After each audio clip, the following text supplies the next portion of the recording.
সকলোকে এটা নতুন ভিডিও লৈ ইতিমধ্যে আপুনি চিত্ৰত দেখা পাইছে যে এইটো হৈছে ECI মডিউল যেটো আছিলে ECI নেটৰ মাজেৰে আমি কেনে ধৰণে প্ৰিজাইডিং বিষয়াসকলে সময়ে সময়ে নিজৰ যেটো দায়িত্ব কৰ্তব্য সেইখিনি আমি আপডেট কৰিব লাগিব আমি যেটো PRO মডিউল যাক কোৱা হয় আৰু এটা খুব সহজ আৰু খুব এটা initiative app election commission of ইণ্ডিয়াৰ সহযোগত এটো গঠন কৰা হৈছে আৰু ইয়াত বাবে আপুনি যেটো এপ ডাউনলোড কৰিব নিশ্চয় এপ বুলি কওঁতে মন এন্ড্ৰইড মোবাইল এটা লাগিব বা আইফোন যেটো কথা কৈছে তা ম্যাক্সিমাম এন্ড্ৰইড ভাৰ্সন 8 সাধাৰণতে সকলো আপোনালোকৰ যেটো জেনাৰেল এন্ড্ৰইড মোবাইল তাতে এটো আপুনি উপলব্ধ আৰু তাক আমি ডাউনলোড কৰিব পাৰিব আৰু ইয়াক দুই ধৰণে ECI নেটৰ কাম কৰে সেইটো হৈছে অনলাইন তো হ'বই লাগিব যদি অনলাইন হয় অফলাইন কাম কৰে যদি তাত নেটৱৰ্ক নাথাকে ইয়াত যেটো ল্যাঙ্গুৱেজ আছে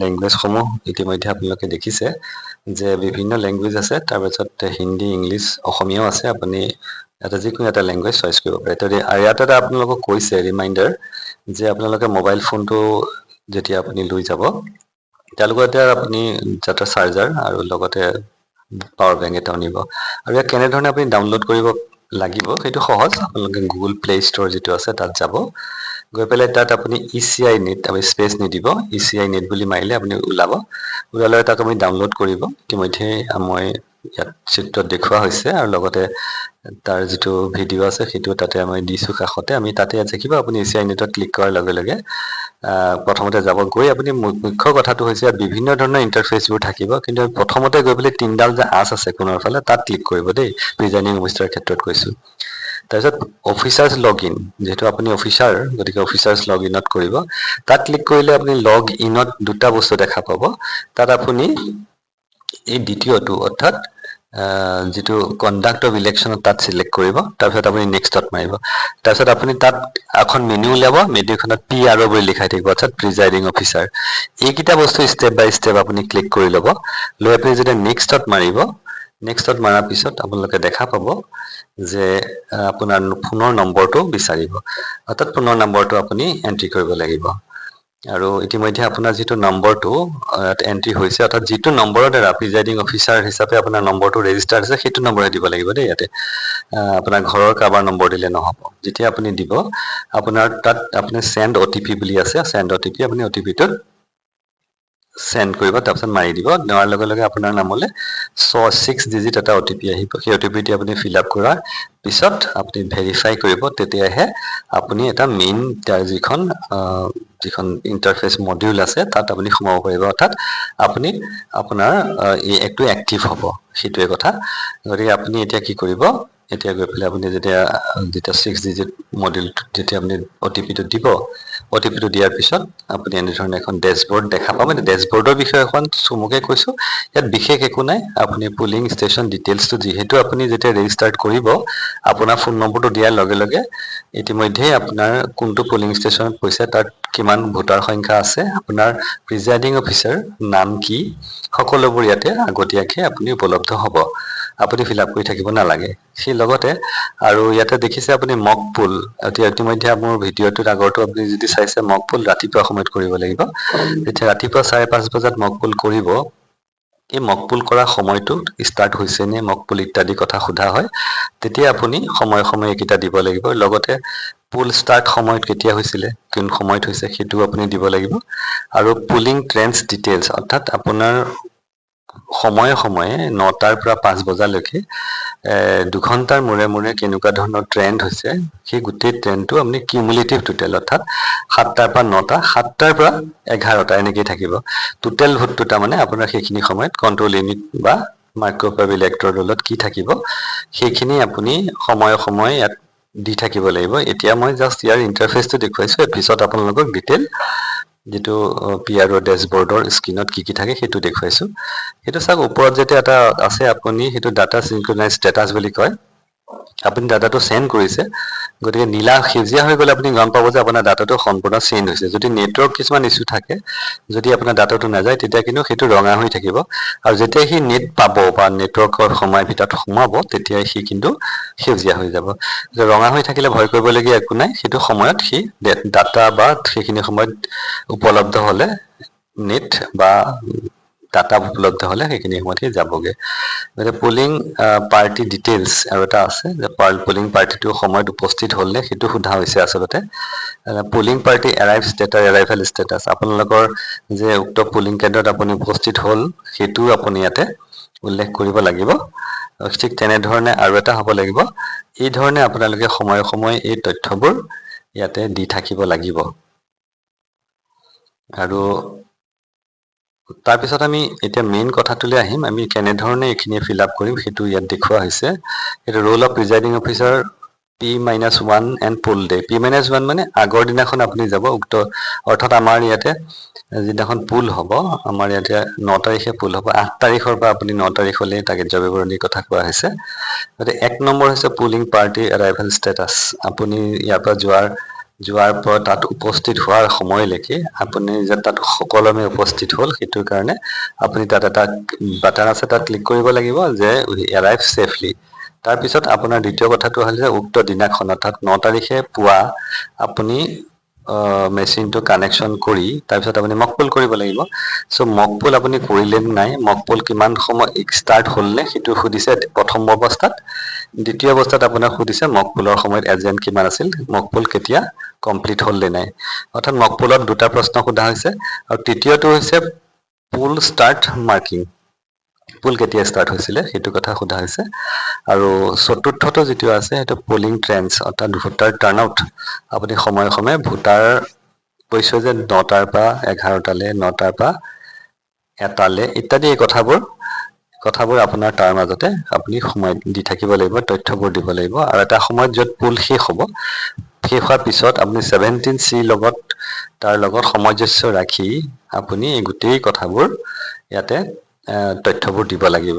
গতিকে তথ্যবোৰ যাতে সঠিক হয় সেইটো আপুনি পুনৰবাৰ চাই ল'ব, আৰু তাৰ কাৰণে আপুনি সম্পূৰ্ণ 2-3 বাৰ ভেৰিফাই কৰি কামটো কৰিব। এতিয়া হৈছে পুলিং পাৰ্টি এৰাইভেল ষ্টেটাছ, ইতিমধ্যে কৈছোৱে যে আপুনি গৈ এই বাটনটো ক্লিক কৰিব যে পুলিং পাৰ্টি ষ্টেটাছ। তাত ক্লিক কৰাৰ লগে লগে আপোনাৰ কি হ'ব, তাত ক্লিক কৰাৰ লগে লগে এখন মেনু ওলাব। মেনুত এটা বস্তুৱে সোধা হৈছে, have you arrived at the polling station. ত' আপুনি পুলিং ষ্টেচন উপস্থিত হোৱাৰ পিছত আপোনাৰ এই যিটো কুৱেশ্যন সোধা হৈছে, কুৱেৰি সোধা হৈছে, সেইটো আপুনি য়েছ বুলি মাৰি দিব। তাৰপিছত আপুনি য়েছ বুলি মাৰি দিলে গ্ৰীণ টিক এটা আহিব। তাৰপিছত আপুনি কি কৰিব লাগিব, এতিয়া আমি দ্বিতীয় মেনুখনলৈ যাম। সময়ে সময়ে কৰিব লাগিব, এইটো একেদিনাই বা আগদিনাখন কৰিবলগীয়া কাম এটাই, এইটো হৈছে আপুনি যে তাত সুকলমে উপস্থিত হ'ল সেইটোৱে, আৰু পুলৰ দিনাখনত বাকী কামবোৰ কৰিব লাগিব। এতিয়া আমি আহিছো অৰ্থাৎ পুলৰ দিনাখন আপোনালোকে দুটামান কাম কৰিব লাগিব। সেইকেইটাৰ ভিতৰত আপোনাৰ সময়ে সময়ে যেতিয়া মক পুল হ'ব ৰাতিপুৱা সময়ত, এতিয়া ৰাতিপুৱা 5:30 বজাৰ লগে লগে মক পুল কৰিব। ইতিমধ্যে আগৰ ভিডিঅ'টোত আপোনালোকে যদি মন কৰি দেখা পাব। এতিয়া মক পুল কৰাৰ লগে লগে আপোনালোকে কৰিবলগীয়া কামটো হৈছে কি, আপোনাক সুধিছে যে প্ৰশ্নটো হৈছে has the mock pool started. আপুনি চিম্পল আপুনি এনচাৰ এটা দিব লাগিব, য়েছ দ্য মক পুল। আপুনি সঠিকমতে সময়ত কৰিব লাগিব, সেইকাৰণে য়েছ মক পুল হেজ ষ্টাৰ্টেড। এতিয়া এই মক পুল ষ্টাৰ্টেড হোৱাৰ কথাটো আপুনি দিব, তেতিয়া আপোনাৰ আপোনাৰ সেউজীয়া টিক এটা আহিব, দেখিছে।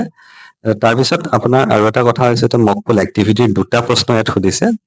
আৰু দ্বিতীয়টো হৈছে কি মক পুল এক্টিভিটি 2 নম্বৰটো নাম্বাৰ অফ পুলিং এজেণ্টছ। সেইখিনি সময়ত আপোনালোকে কেইজন পুলিং ষ্টেচন এজেণ্ট আছিলে, পুলিং ষ্টেচনত কেইজন পুলিং এজেণ্ট উপস্থিত আছিলে, 1, 2, 3, 4, অৱশ্যে 1 হ'ব নোৱাৰে, 2 পৰা আপোনাৰ ওপৰত হ'ব পাৰে। গতিকে আমি উদাহৰণস্বৰূপে ইয়াতে দিছো পুলিং এজেণ্ট 4জন আছিলে, আপোনাৰ তাত 5জনো হ'ব পাৰে, 6জনো হ'ব পাৰে। সময়ত আপুনি যি হ'ব সেইটো দিব। আৰু মক পুল কমপ্লিটেড, আৰু মক পুল প্ৰচেছটো চলি থকাৰ পিছত, অৰ্থাৎ মক পুল শেষ হোৱাৰ পিছত আপোনালোকে জানে যে এজেণ্টসকলে ভোট দিলে, মানে সেইটো মক পুল ভোট দিলে 50টা বা তাতকে বেছি হ'ব পাৰে, কিন্তু কম হ'ব নোৱাৰে। গতিকে ভোট হোৱাৰ পিছত আপুনি য়েছ দিলে মক পুল কমপ্লিটেড হ'ল। আৰু মক পুল কমপ্লিটেড হোৱাৰ পিছত আপোনালোকে জানে আপুনি কৰিবলগীয়া কামখিনি, সেইটো হৈছে মক পুলৰ ভোটখিনি নাইকিয়া কৰি দিব লাগিব। এটা পৰ্যায়ক্ৰমে মক পুলত দুটা প্ৰশ্ন হৈছে, এটা হৈছে মক পুল। এতিয়া আমি আহিছো চাবমিট অফ পুলিং ট্ৰেণ্ডছ, অৰ্থাৎ আপুনি একচুৱেল পুল যেতিয়া ষ্টাৰ্ট হোৱাৰ পিছত আপুনি 2 ঘণ্টাৰ পিছত আপুনি 9 বজাৰ লগে লগে আপুনি এটা ট্ৰেণ্ড দিব লাগিব যে 9 বজালৈকে কিমানে ভোটাৰে ভোট দিলে। সেইটো আপুনি দিব। আপুনি ফাৰ্ষ্ট পুলিং অফিচাৰক সুধিব, দ্বিতীয় পুলিং অফিচাৰক সুধিব, তৃতীয় পুলিং অফিচাৰৰ লগত টেলি যাতে হৈ থাকে, মেচিনৰ টোটেলৰ লগত সকলো মিলি থাকে, মিলি আপুনি ডাটাটো দিব। যদি বা 9টা বজাত আপুনি তথ্যটো যদি দিব নোৱাৰে 9টা 20লৈকে আপোনালোকে অপেক্ষা কৰিব। 20ৰ ভিতৰত আপুনি দিব লাগিব। যদি 9টা 20ৰ ভিতৰত নিদিয়ে তেতিয়াহ'লে এই বাটনটো ডিএক্টিভ হৈ যাব। আৰু তাক যদি আপুনি কিবা তথ্যটো ভুল দিয়ে আপুনি শুদ্ধ কৰিবলৈ 20 মিনিট সময়হে পাব, অৰ্থাৎ সেইটোৱে কোৱা হৈছে। ঠিক তেনেদৰে আপুনি 7 বজাৰ পৰা আপুনি 11 বজালৈকে, এতিয়া 7 বজাৰ পৰা 9 বজালে, 7 বজাৰ পৰা 11 বজালে, এইটো কিউমুলেটিভ টোটেলবোৰ আহিব দেই, যোগ হৈ আহিব। তেনে অৱস্থাত আপুনি যিটো টোটেল হয় সেইটো আপুনি সময়ে সময়ে দি থাকি আপুনি কনফাৰ্ম কৰিব। কনফাৰ্ম কৰাৰ পিছত টিক এটা মাৰিব। এইটো এইখিনিত কৈছো যে 20 মিনিট সময়কে আপোনাৰ উপৰুৱা সময় এটা দিয়া হৈছে। যদি 20 মিনিটৰ সময়ত যদি আপুনি কিবা কাৰেক্ট কৰিবলগীয়া আছে আপুনি কৰিব। যদি আপুনি তাতকে যদি বেছি সময় যায়গে তেতিয়াহ'লে ডাটাটো অট'মেটিকেলি চিনক্ৰনাইজ হৈ যাব। ডাটাটো হোৱাৰ পিছত আপুনি এডিট কৰিব নোৱাৰিব। সেইকাৰণে সঠিকভাৱে আপুনি তিনিটা মিলাই আপুনি এইটো সময়ে সময়ে দি থাকিব লাগিব। ইয়াত লিখা আছে PR এখন update edit data as many times as he wishes till 9:20 AM হা। গতিকে 20 মিনিট সময়লৈকে দিয়া হৈছে, সেইটোক ৰিপ'ৰ্টকে আকৌ কৈ দিছো। এতিয়া যেতিয়া একেবাৰে পোল শেষ হ'ল হা, আমাৰ ইয়াত ধৰি লওক আপুনি 5টা বজাত শেষ হ'ল, 5:30লৈকে আপোনালোকে তাত এডিট বা কথাবোৰ লিখিব পাৰিব। এটা পৰিস্থিতিত আপোনাক দেখা গৈছে যে আপোনাৰ গোটেই 17C যিখন আপোনালোকে পাব মাৰ্ক একাউণ্টছ অফ ভোটছ ৰেকৰ্ডেড, এই 17C লগত যাতে টোটেল ভোটছ মেল ফিমেল এইটো ফাৰ্ষ্ট পলিং অফিচাৰৰ পৰা আপুনি ডাটাটো ল'ব, ছেকেণ্ড পলিং অফিচাৰ ৰেজিষ্টাৰ ভোটাৰ্ছত, আৰু টেণ্ডাৰ্ড ভোট হৈছে নেকি, যদি টেণ্ডাৰ্ড ভোট তেনেকুৱা ধৰণৰ, আৰু বেলেঞ্চ ভোট ইত্যাদিৰ কথা কোৱা হৈছে, আৰু টেষ্ট ভোটৰ কথাও কোৱা হৈছে। তাত আপুনি সাধাৰণতে নীলে থাকিব বা যিয়ে নহওক, যদি হয় আপোনালোকে দিব। আৰু এই কথাখিনি যাতে 17C লগত টেলি হৈ থাকে, আৰু সেই বস্তুটো আপোনালোকে সঠিকভাৱে ইয়াত লিখিব লাগিব, আৰু সঠিকভাৱে এই যিটো ক্ল'জ অফ পুলৰ ডাটাটো এইটো দিব লাগিব। আৰু এইটো হৈছে অফলাইন মোডত কেনেধৰণে হ'ব, যদি আপোনাৰ সেইখিনি সময়ত নেট নাই বা কিবা কাৰণে কাৰিকৰী অসুবিধা হৈছে, তেতিয়া আপুনি ওপৰত যিটো নীলা বাটনটো আছে সেইটো চালে আপুনি গম পাব। যদি সেইটো সেউজীয়া বা নীলা হৈ আছে তেনে পৰিস্থিতিত ডাটা চিনক্ৰনাইজ হৈছে, ডাটাটো সঠিকভাৱে গৈ আছে। যদি ৰঙা হৈ থাকে চিন্তা কৰিবলগীয়া কাৰণ নাই, আপুনি ৰঙা হৈ থাকিলেও আপুনি যথা সময়ত যদি যিটো সময়ত নেট পাব নেট সেইখিনি সময়তে সি গুচি যাব। গতিকে এনে পৰিস্থিতিত আপোনাৰ গোটেই কামখিনি কৰিব। ধন্যবাদ।